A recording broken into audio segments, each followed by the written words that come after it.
Dito, babalik din si Mami Kuana sa Africa. Pagkatapos, ikaw naman. Sabay kayo. Ganon. Oh. Tapos, makakapag-aral ka na. Amir, pagkayari ni Kuya Bibian. Pagkatapos, ikaw naman. Ganon. Isa-isa kayo. Kasi hindi pwede sabay-sabay kayo. Mahirap, kagaya dati sa may airport, diba? Bibian! ¿Dónde tu mamá? Aquí. Yo quiero hablar con tu mamá. Poco. Aquí estoy. Chámame. Chámame.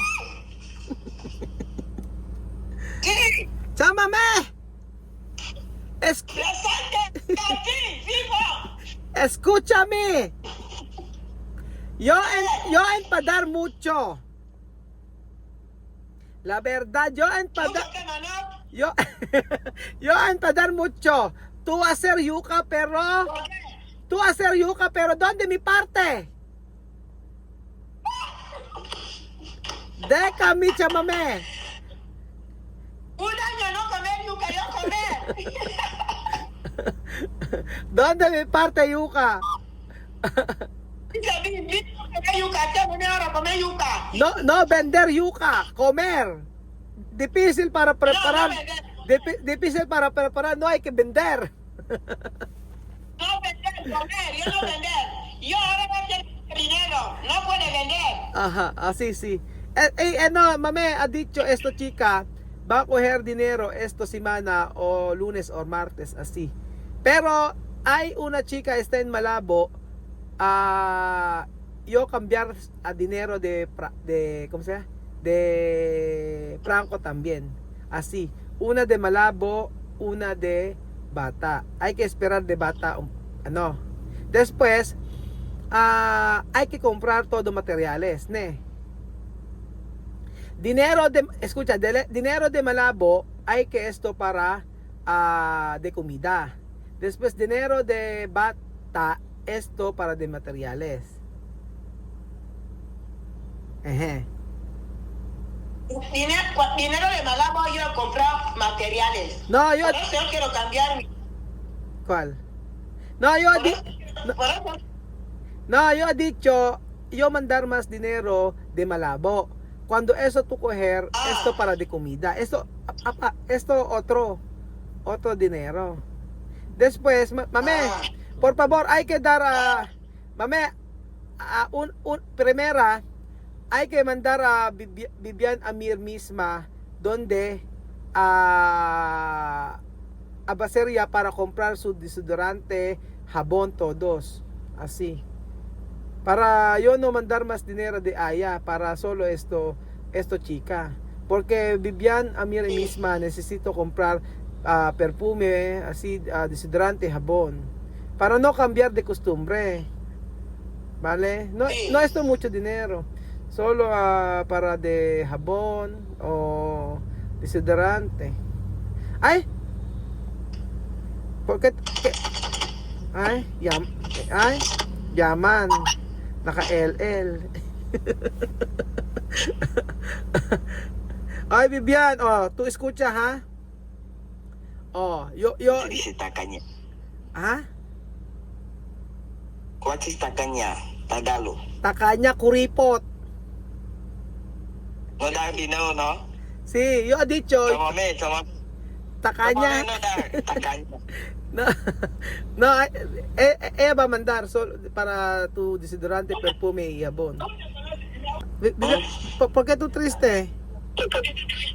No triste. Yo feliz. Okay, no hay que triste. Otro, nung isang araw, si Amir ang umiiyak.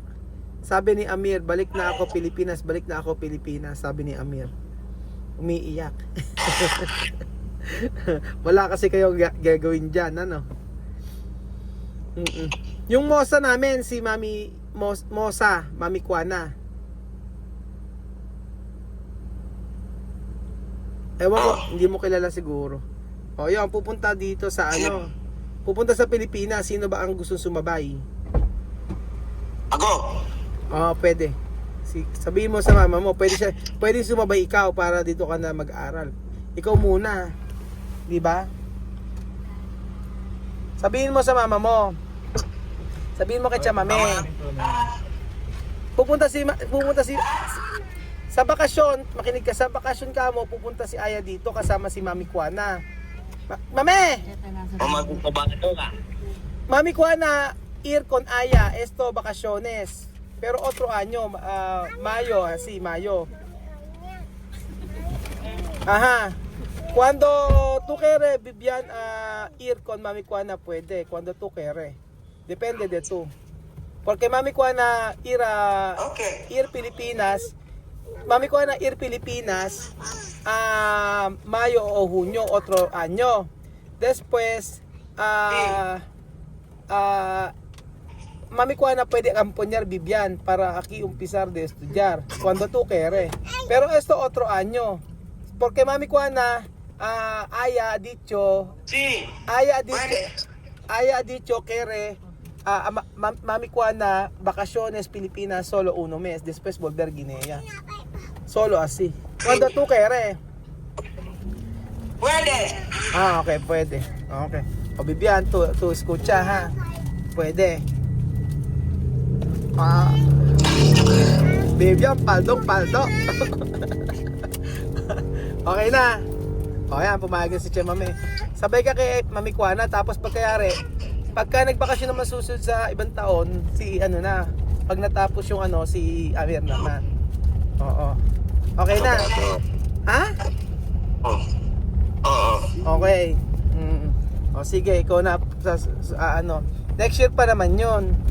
Pagka mag-aral ka muna diyan 1 taon, tapos pagkayari sasabay ka na lang kay Aya. O dalawa kayo ni Mami Kuana, tapos babalik din si Mami Kuana babalik din si Mami Kuana sa Africa. Pagkatapos ikaw naman sabay kayo. Ganon. Oh. Tapos makakapag-aral ka na. Amir, pagkayari ni Kuya Bibian, pagkatapos ikaw naman. Ganon. Isa-isa kayo. Kasi hindi pwede sabay-sabay kayo. Mahirap kagaya dati sa may airport, di ba? Hirap pasok Pilipinas. Kasi marami kayo. Pag isa-isa, madali lang. Kaya una muna si Bibian, tapos ikaw, Amir, sunod si Misma. O, ganon. Wait lang. Ha? Okay na. Parang sumaya si Amir, ha? Oo. Okay na yon, Bibian? O yan na, pumayag na yung mama mo. O, hindi ka na malulungkot. Babalik ka na dito next year. Okay ba? Pero pagka bumalik ka dito sa Pilipinas, di ka muna uwi diyan, ha? Mahal pa masahe. Huwag ka na munang babalik diyan. Mahal pa masahe. No? Uy. Nakikinig ka ba? Ha? Naku, nag-reconnect na. Ayan. Ha? Nakikinig ka ba? Bibian. Ayun, sabi ko pagka nagpunta ka na dito sa Pilipinas, di ka muna uuwi kasi mahal pa masahe. Aral muna. Oh. Okay. O, gano'n naman pala. Sige, gano'n na lang gagawin natin. Para hindi ka na malungkot dyan. Para si Amir din. O, susunod naman. O, gano'n. Kasi, yan naman sabi ng mama mo pagkatapos project. Pero wag muna ngayong taon. Pagka si Aya umuwi para mas maganda.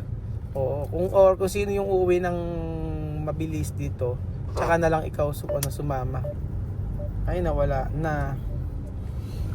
Ay, nag-reconnect na po mga amigo. Yun nga po. Yun po yung sinasabi ni yun ang sinasabi sa akin ni Laaya na po pwede naman daw po kasi na si Bibian ang mauna dito kasama si Mami Kuana. Pero alam ko mayroon pong mga documents na kailangan para po doon. So, ako na siguro ang magiging guardian muna niya. At if ever na babalik sila dito sa Pilipinas. So, yun po ang good news. At babalik na si Bibian dito sa Pilipinas. Kaso, Next year pa yon. Pero pagka merong uuwi na Pinay dito, siguro naman pwedeng pakisabay, okay lang din naman. Pero pinakamaganda kasi si Mami Kuana kasi Ginyana. Kumbaga merong tao na may isang Ginyana na magre-representative or magiging guardian ni Vivian. Yun lang po ang pinakamabilis na paraan.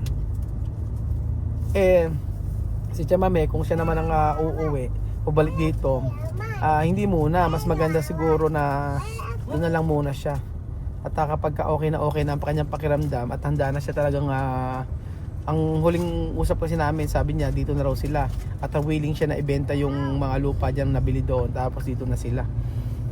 Siguro talaga na experience na nila yung buhay doon di pagbalik dito sa Pilipinas hindi na siya siguro totoyoin.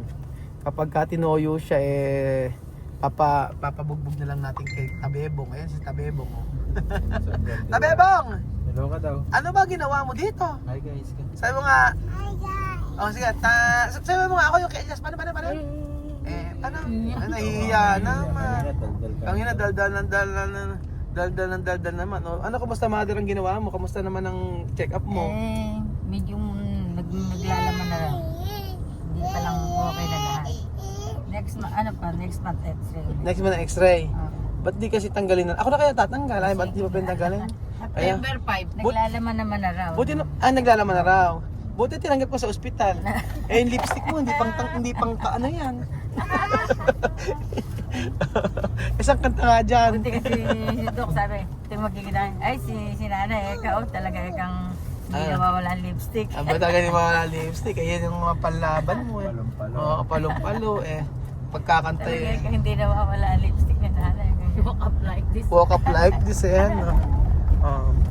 So ayun po mga amigo, yun po ang good news po para po kay Vivian. Pumayag na po si Chamame na pupunta po siya dito sa Pilipinas. So isa-isa po si Vivian po muna ang muli mag-aaral dito.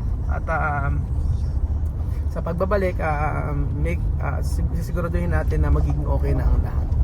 At naway